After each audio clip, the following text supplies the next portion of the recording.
শব্দ জনম বেরিয়ে বেশি। হ্যাঁ আইসে দেখেন না মাংস নাই, ঠেলা আছে, বাড়ির ছোটে থাকার কে জানে, তাই না? দেখতে মনে হয় যে মানুষের মতো না, বাতাসের আগে বইরা যাওয়ার কায়দা, দুইজনের একই অবস্থা, কিন্তু কারো চাইতে কেউ কম না। তো যার দরবারে আজকে আসছি, আমাদের উভয় শিল্পীর বন্দনা প্রার্থনা গান শেষ হলো। তো দরবার থেকে দুটি ধারা আসছে, ধারা হলো গুরু এবং শিষ্য। তো দরবারের পক্ষ থেকে দুটি প্রশ্ন আসছে, তো প্রশ্ন তো হয়েই গেছে নাকি বলি, তাতে যে কায়দায় প্রশ্ন দুইটা হয়েছে মোটামুটি আমার গান না গাইলেও চলে, কেননা আপনারা এটা ভালো করেই জানেন এই দরুদ কিয়ামের প্রসঙ্গের কথা, তারপরে যেই সেজদা ভক্তির সম্বন্ধে যেই প্রশ্নটা করছে এই সম্বন্ধে কথা বর্তমানে তো ইউটিউবের যুগ। মোটামুটি আমার বাবা আজ থেকে 30 বছর যাবত আমরা যা শুনতেছি, হ্যাঁ এর উপরেই মনে হয় যে আলোচনাটা বেশি বেশি করে নাকি, তাতে মনে হয় যে আমার প্রশ্ন আর না করলেই চলবে ইনশাআল্লাহ। তাতে এই দুইটা প্রশ্নে আমার বাপের সারা রাত কাটাইবার পারবো, এটা আমরা ভালো করেই জানি। হ্যাঁ তো অনেক সুন্দর কিছু আলোচনা, তবু আবার নতুন করে শুনবে দরবারের পক্ষ থেকে তাদের মনের ইচ্ছা, মনের আকাঙ্ক্ষা, বাসনা। তো তারা কিছু জিজ্ঞাসা করছে, আমি পালাতো গুরু শিষ্য, তো আমিও তাদের পক্ষ থেকে যাইয়া দেখি দুইটা আরেকটা আর একটু কায়দা করে দিবার পারি, কেননা পাইছি এমন সোনার গোবর ছেড়ে দিলে আর পাবো না, পেয়েছি সোনার গোবর ছেড়ে দিলে কিন্তু আর পাওয়া যাবে না, তারা রিতমা ধারে রাখবো, ছেড়ে দিব না। তো গুরুই, সে আমার প্রকৃত পক্ষেই গুরু, বাস্তবতায় সে গুরু। আজকের পালা ক্ষেত্রেও পালাটাও হইল গুরু শিষ্য। তো গুরুর কোনো বিকল্প নাই জগতে, গুরুর কোনো বিকল্প নাই। গুরু কোনো ব্যক্তি না, গুরু কোনো মানুষ না। গুরু কি মানুষ? গুরু কোনো মানুষ না। গুরু মানুষের মতো চলে বলে ঠিকই, আসলে সে মানুষ না। গুরু হইল একটা সত্তা, গুরু হইল একটা শক্তি, গুরু হইল পাওয়ার। এই সত্তাটা, শক্তিটা, শিক্ষাটা যার মধ্যে আচ্ছা পরে সেই শিক্ষক হইতে পারে। এই গুরুত্বপূর্ণ বস্তুর অধিকারী যিনি হয়েছে কেবল সেই গুরু হইতে পারে। তো আমার সেই বাবা যান, আমি তার চরণে, আমার দয়াল গুরুর চরণে একখানা প্রেম ভক্তি রেখে আমি গানটা শুরু করতে চাই। দয়াল যেন আমার ভক্তিটা যেন গ্রহণ করে।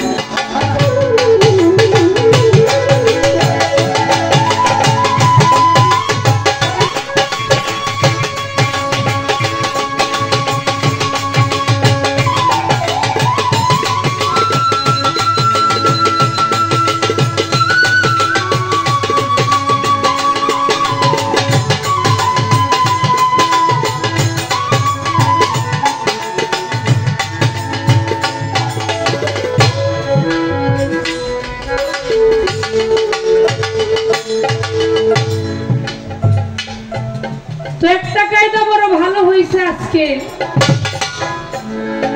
পালাটা গুরু শিষ্য হয়েছে, গুরু ভক্ত না, নাকি কন? শিষ্যের হইল যত চাওয়া, ভক্ত হইল তত চাওয়া যায় না। তাই আমি চেষ্টা করব যেন আমার বাবার ভিতরে যেই কথাগুলো আছে তার মধ্যে যা কিছু আছে একটু খুঁচায় খুঁচায় দেখি বাহির করতে পারি কিনা। তাই আমি দরবেশজি লালন সাহেবের একটি বাণী যিনি দেশ নয় দেশের বাহিরে, যার গান রিসার্চ করা হয়, যার কালাম নিয়ে ডক্টরেট পড়ানো হচ্ছে, সে হইল দরবেশ জিলাল সাইদি। তো আমি সাইদির একটি বাণী, এই গানটা এই জন্যই রাখবো, এই গানটা বর্তমান জামানার সাথে মিল আছে, বর্তমান জামানার সাথে গানটা অনেকটা মিল। যেভাবে প্রশ্নটা আসছে এখানে দাঁড়িয়ে আমি এই গানটা এই জন্যই রাখবো যে আমার বাবা জান যেইভাবে এর সমাধানটা করবে, যেইভাবে দলিল দেবে, এইরকম শিল্পী বর্তমানে বাংলাদেশে একটু কমই আছে। বর্তমানের বিষয়াদি কি, ওই যে একটা প্রশ্ন প্রথম নাম্বার দরবারের, সেটা হইল দরুদ কিয়াম, নবীর নামে দাঁড়ায় কিয়াম করা যাইব না, দরুদ পড়া যাইব না। একদল মোল্লারা আছে খালি দাড়ি কেলায় আর খালি কয় নাউজুবিল্লাহ নাউজুবিল্লাহ, কয় বেদাত বেদাত, কয় না? আচ্ছা এই বেদাত শব্দের অর্থটা যে কি, এইটার সম্বন্ধে তাকে ধারণাটা একটু কম আছে, খালি কয় বেদাত। বেদাত যে ভালো না মন্দ এর তাৎপর্য কিন্তু তারা করে দেখে নাই। তো আমি এই জন্য বাস্তবতার সাথে একটু মিল করে দরবেশ জিলাল সাইদির একটি গান এই জন্যই রাখবো। বর্তমান সমাজের মানুষ বাবা, এই মানুষের যা কিছু আছে সমস্ত কিছুর মূলেই কিন্তু হইল এই মনটা, মনটা না এখন মনের চাইতে বড় কিছু আছে? হ্যাঁ, তো একবার যাই ভান্ডার শরীফ, একবার যাই মেদিনীপুর, একবার যাই চন্দ্রপুর, একবার যাই আটরশি, একবার যাই দুর্গাপুর, একবার যাই চণ্ডীপুর, একবার যাই আজিমপুর, জায়গায় জায়গায় ঘুরতে ঘুরতে অবশেষে বেলায় ঘুরে যায়, লাস্টে এসে কয় আমার তো গুরুই পছন্দ। কি কোন আছে না এমন মানুষ? আমার নিজের কানে শোনা, আমি নিজেও শুনছি। মোটামুটি বয়সটা তো যে কয় বছরই হয়, আমি গান জগতে, আমি নাম কমো না, ইউটিউবের যুক্ত, তো আমার সাথেও কয়েকদিন ড্রাইভার আর কি গান জগতে গাগো উনি, তো উনি কইতেছেন যে ভাই আপনি মুড়ি ধর নাই কেন? কই বুনু তোমার কি কমু, আমি তো বুড়ুই খুঁজে পাই না। আমি তো কোন কি আপনি, আপনার চোখে গুরুই বললো না? বাংলাদেশে কত পীর মুর্শিদ আছে, কত দরবারে চলাফেরা করেন, আর আপনার চোখে বলে গুরুই বেছে না? আছে না এরকম মানুষ? আবার ওই যে যারা বেদাত কয়, তারা কয় পীর মুর্শিদ ধরার দরকার নাই, খালি মাতা পিতার ভজন করবেন, তারা কিন্তু মানে আল্লাহ মানে নবী মানে আল্লাহ, তারা অস্বীকার করে নাকি? আল্লাহ মানে না, তারা কয় ভক্তি দেওয়া যাইব, সেজদা করি আল্লাহরে করি, আমরা আল্লাহরে ছাড়া সেজদা করি না, আল্লাহ ছাড়া সেজদা হইল শিরকি গুনাহ। এটাও কিন্তু একটা দলিল, মানে একটা যুক্তি ধরেই কয়, এটা কোরআনে তারা পাইছে, ওইভাবেই তারা আলোচনাটা করে। তো আজকে আমি ওই গ্রুপের হয়েই, ওই তাগো পক্ষ হয়েই কিছু আলোচনা, কিছু কথা আজকে আমার দয়ালের কাছে রাখবো, যেন আমার দয়াল একটু ভালো করে আমাকে বুঝতে পারে, নাকি বলেন? আমি আজকে ওই যে সকলের পক্ষ থেকে গান রাখবো। হ্যাঁ, গাই অভি বুই রে বিহানো শেষ। তো আমি সকলের পক্ষ থেকে একটা গান, এই সমাজে এই সমস্যার কারণে আমার এই গানটা, ওই যে যারা ওই কিসিমের মানুষ জায়গায় জায়গায় ঘুরে, ওই দোতানাতে ঘুরে, তাই এ জায়গায় দাঁড়িয়ে দরবেশ জিলাল সাইদি দেখুন কি বলেছে।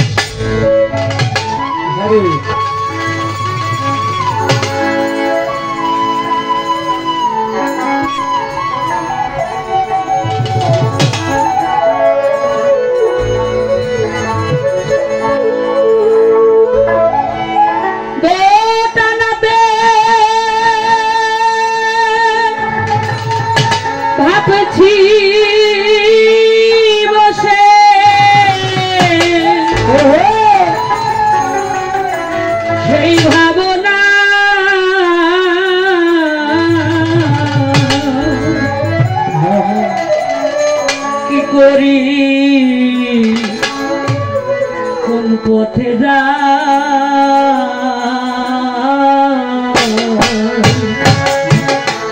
মনে কিছু ঠিক করে না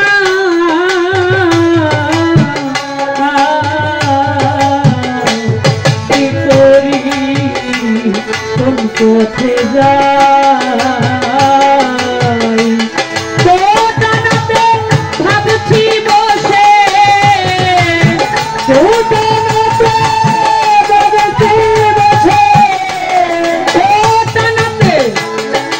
ভাবছি বসে সেই ভাবনা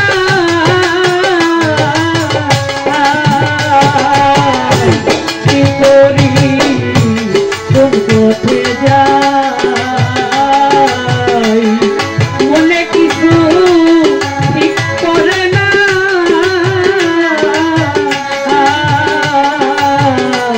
কি করি কোন পথে যাই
ভাবনা কি করি কোন পথে যাই মনে কিছুই ঠিক করে না। ওই যে জায়গায় জায়গায় ঘুরতে ঘুরতে দশা। এই যে আমার মুক্তার চাঁদের দরবারে যারা আসছে সবাই কিন্তু দরবারে মুরিদ না, মুরিদ হ্যাঁ, সবাই কিন্তু দরবারের ভক্ত না। কিন্তু দেখেন সুফিবাদের মধ্যে যারা গুরু ধরছেন সেখানে কিন্তু অনেক রকম আদেশ উপদেশ থাকে। তো এখানে এসে অনেকের মন্তব্য হয় যে হাই হাই রে, আমার চাইতে আমার পীরের চাইতে মনে হয় এই পীরটাই ভালো। এই যে এইরকম মনের মধ্যে অনেক খুঁটিনাটি থাকে।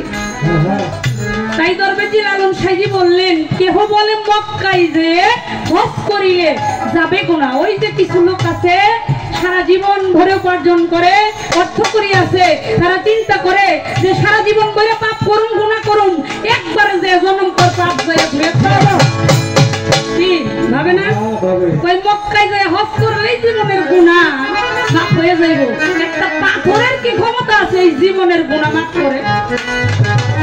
বাবা, আমি ওই পাথরকে সম্মান করি না, তাকে শ্রদ্ধা ভক্তি আমি করি, এটা করতে হবে মুসলমানের, হবে না? তাই বলে এই পাথরের কি ক্ষমতা আছে যে একটা মানুষের জীবনের গুনাহ মাফ করতে পারে? এখন কথাটা কতটুকু গ্রহণযোগ্য হইতে পারে? তাই তো সাইজি বললেন যে কেউ কয় মক্কায় যায় হজ করিলেই জীবনের গুনাহ মোচন হইয়া যাইব, আবার কেউ কয় না একজন মানুষ বুঝলেই সঠিক মানুষ হওয়া যাবে। এই মানুষের কাছেই সমস্ত কিছু। এটা বলে কে? এটা পীর মুর্শিদ ওলি আউলিয়া যারা সাধুগুরু যারা তারা বলে যে একটা মানুষ বুঝলেই তুমি সোনার মানুষ হও। তাহলে মিলল বাবা, মিলাছে কথা। তাইলে এক একটা দলের মধ্যে একটা বিষয়। ওই যে কেউ কয় মক্কায় যাও, আবার ওই যে হিন্দু যারা এখানে সনাতন ধর্মীয় লোক কিন্তু আছে, দেখছি আছে না? আচ্ছা বাবা, এই মুসলমানের টাকা হইলে তারা কোথায় যায় হজ করার জন্য? মক্কায় যায়, তাই না? আর যারা সনাতন ধর্মীয় লোক যারা ব্রাহ্মণ হয় তারাও কিন্তু একটা জায়গায় যায়, যায় না? তারা কোথায় যায়? বৃন্দাবন তীর্থ করতে যায়। ওই একই কথা, তারা যায় বৃন্দাবনে, মুসলমানরা যায় হইল মক্কায়। বলবো নাকি একটা কথা মনে পড়ছে? ওই নবরসে বাউল গান নাকি? যাই বসেন, আপনার বাগে বলবো গল্প। বাপের বাড়ি গেছে দুইটা বেশি কম। তো ব্রাহ্মণ যারা তাদের টাকা হইলে তারা যায় বৃন্দাবন তীর্থ করতে, বৃন্দাবন দর্শন করতে। আর মুসলমান যারা তারা যায় মক্কায় হজ করতে। এই যে এই রকম চিন্তা ভাবনা আমাদের মনের মধ্যে। দরবেজি লালন সাইজি বললেন তাই যে কেহ বলে মক্কায় যাই হজ করিলে যাবে না, কেউ বলে একজন মানুষ বোঝেই মানুষ হনা। তাহলে দয়াল, এই যে বিভিন্ন রকম মনের মধ্যে দোটানাতে পড়ে আছি, এক এক কিসিমের মানুষ এক এক ধরনের কথা বলে, আসলে সঠিক কোনটা, কোনটা সঠিক পথ, এইটা আপনি আমাদেরকে নির্ণয় করে দেবেন। মোট কথা, কোন রাস্তায় চললে, কোন পথে চললে, কোন কর্মগুলো করলে আমি সঠিক একটা মানুষ হইতে পারবো। তো এখান থেকে আমাদেরকে সুন্দর একটি বুঝ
গানের মধ্যে বেশ কিছু কথা আলোচনা ও প্রশ্ন দরবার থেকে আসছে। সাইজির এই বাণীটাও আমার গুরুপদে রইল। তো আমি জানি প্রশ্ন বেশি করতে হয় না, এমন মানুষের সাথে গান যদি একটা হয় তাতে আরো 10-20টা রেডি হয়ে থাকে। হ্যাঁ, তাতে আরো 50টা বানানোর কায়দা আমার বাবা জানে। তো আমি জানি পাওয়ার বেলায় কোনো কমতি আমরা পাবো না। যা আমাদের বাসনা যাহা চাওয়া তার চাইতে অনেক বেশি বেশি দয়ালের কাছ থেকে আমরা পাবো। তো আমি ছোট্ট করে একটি গান আমার মন থেকে রেখে বুঝবো। বাবা, আজকে আমার মুক্তার চাঁদের এই নাম স্মরণে এই আয়োজন শুভ সাধুর সঙ্গ সৎসঙ্গ।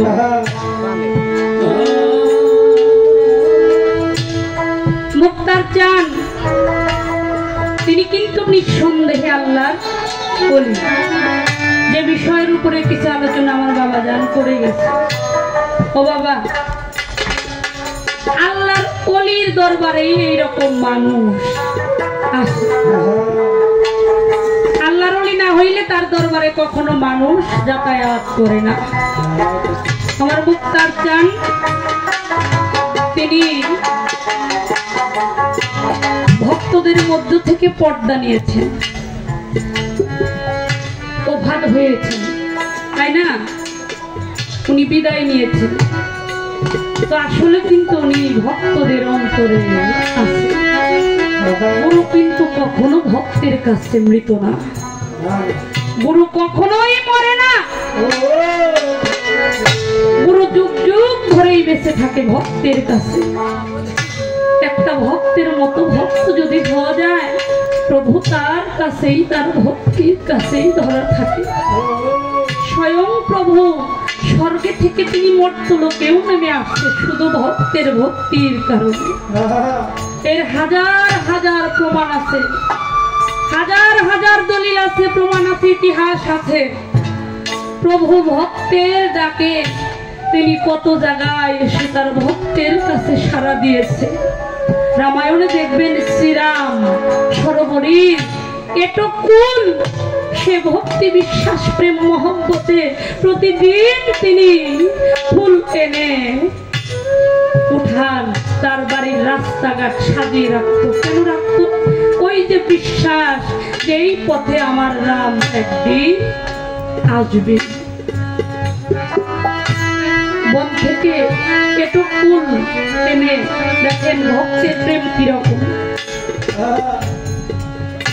খেয়ে খেয়ে এটুকুন গুলো জমা করে তিনি শ্রীরামের জন্য রেখেছিলেন। কেমন প্রেম, কেমন মহব্বত ছিল, সেই ফলটাও কিন্তু তিনি গ্রহণ করেছিলেন। বাবা, ভক্ত ছিল শ্রীকৃষ্ণের একজন, সে হল বিদুর। এই বিদুর ছিল খুবই দরিদ্র, খুবই গরিব, অর্থকরী টাকা পয়সা কিছুই ছিল না। সে ছিল কৃষ্ণের ভক্ত। বিদুর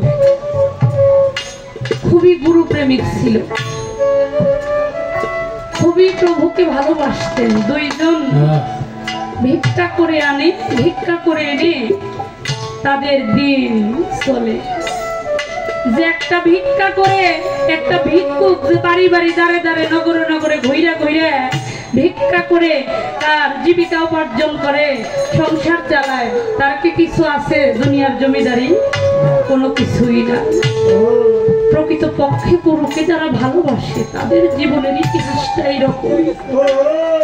তাদের দুনিয়াদারির জমিদারি নাই, চাইও না। তারা দয়ালের খুশিতেই খুশি, দয়ালের দুঃখেই তারা সুখী, দয়ালের সুখেই সুখী। সব সময় তারা শুধু আমার মুক্তার চাঁদের নামের উপরেই দেওয়া, সে যেইভাবে রাখে তাতেই তারা সুখী। এই বিদুর একদিন শ্রীকৃষ্ণ সে ব্রাহ্মণ রূপ ধরে বিদুরের গৃহে আসছে, তাকে একটু পরীক্ষা করবে বলে, একটু পরীক্ষা করবে বলে তার আঙিনায় আসছে, একটু ভক্তকে পরীক্ষা করবে। তো বিদুরের যে সহধর্মিনী নাম ছিল তার মিথিলা। তো বিদুরের বাড়িতে ওঠানে এসে দাঁড়িয়ে বাড়ির সামনে দাঁড়ায় আর বলে, মা ও মা, বাড়িতে কি আসো, ডাকছে।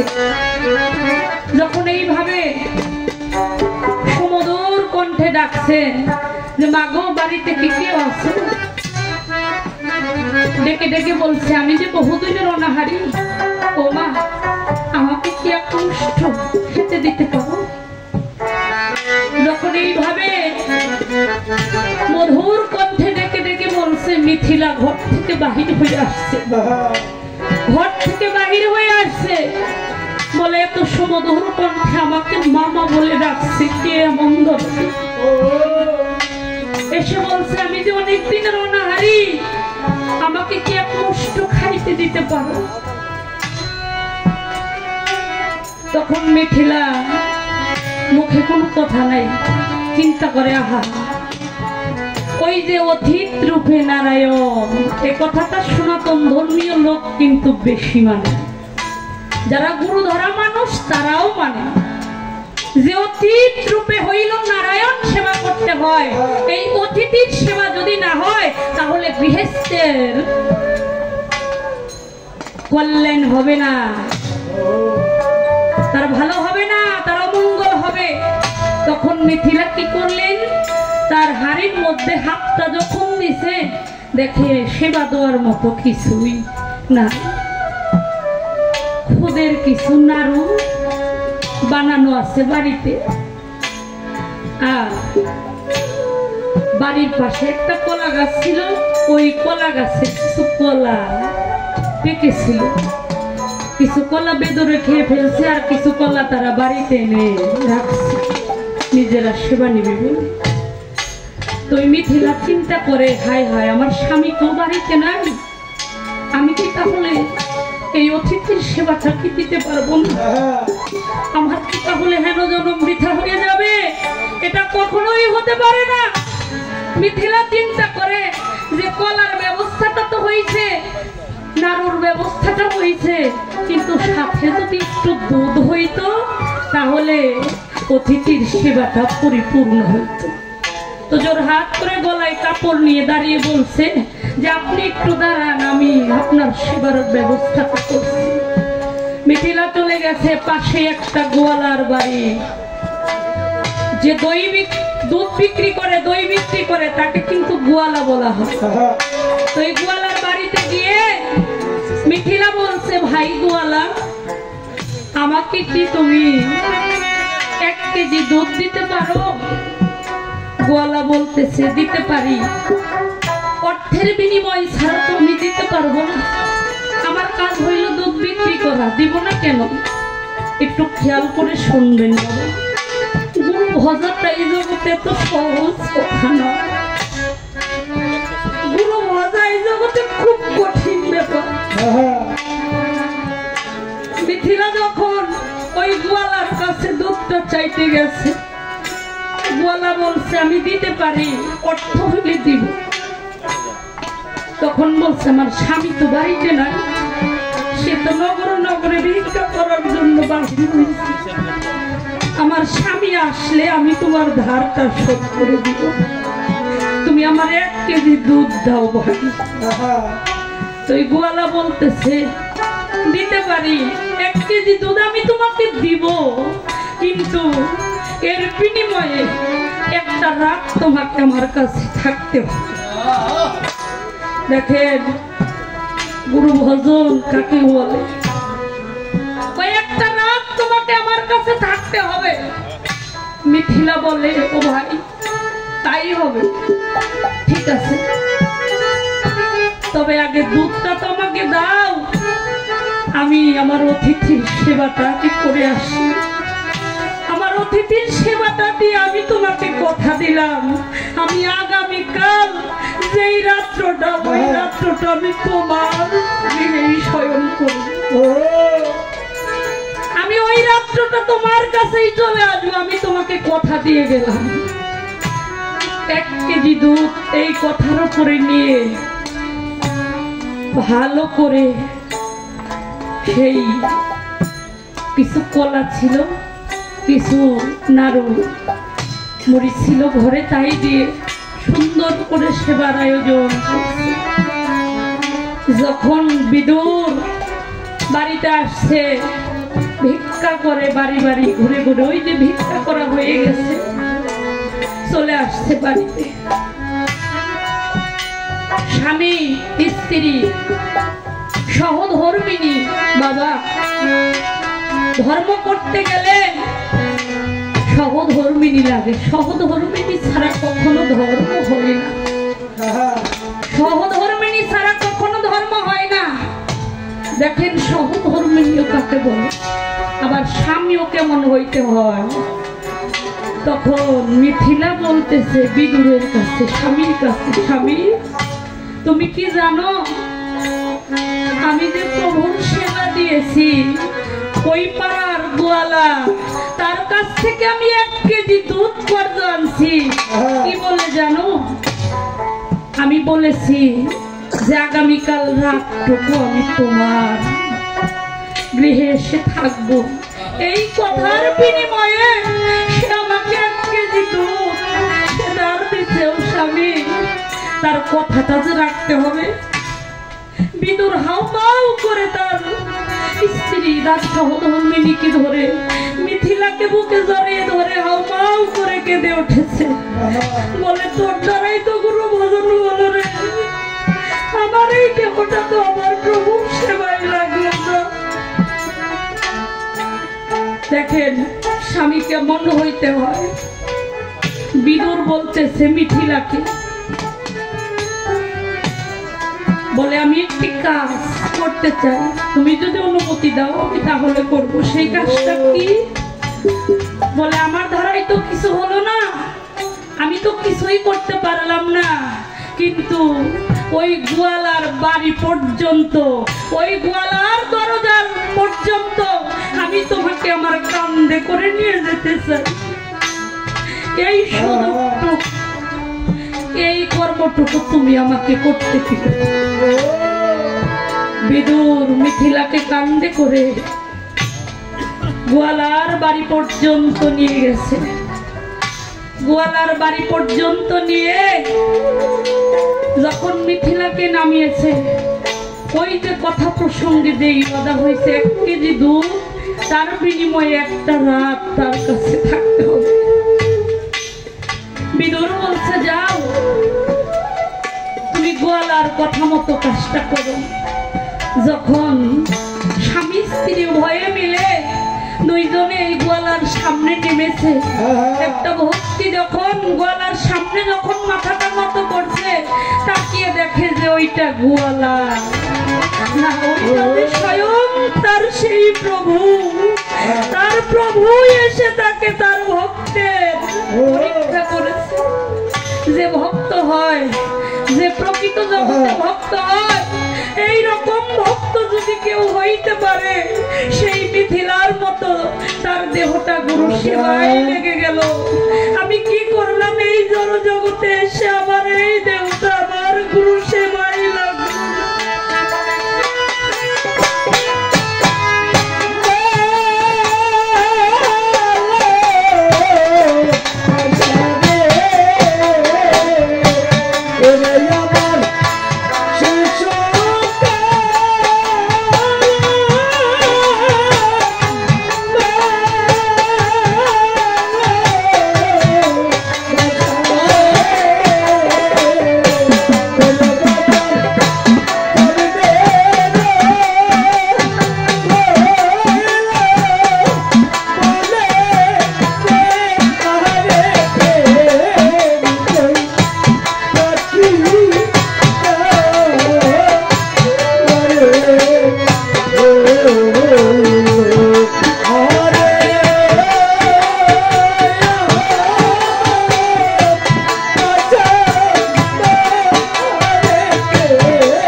জগতে দয়ালকে ভালোবাসে তাদের এই মন প্রাণ কখনোই ঘরে থাকে না। তারা সব সময় মুর্শিদ নামেই দেওয়ানা, সব সময় তারা মুক্তার চান্দের ওই নামের দেওয়ানা, সব সময় তারা আমার আবু চান্দের নামের দেওয়ানা। ওই নাম ছাড়া তাদের আর কোনো কিছুই ভালো লাগে না। যতই সে ওই নামটা শুনুক, যতই ওই নামটা গুরু নামটা যে করণে যতবার শ্রবণ করে তার ততই বেশি বেশি ভালো লাগে। সে আর নিজেকে ধরে রাখতে পারে না। তাই ঘর বাড়ি ছেড়ে দিয়ে সবসময় মুর্শিদের নামের উপরে দেওয়ানা হয়ে থাকে। তাই এখানে দাঁড়িয়ে সাধক তার গানের মধ্যে বলেছে,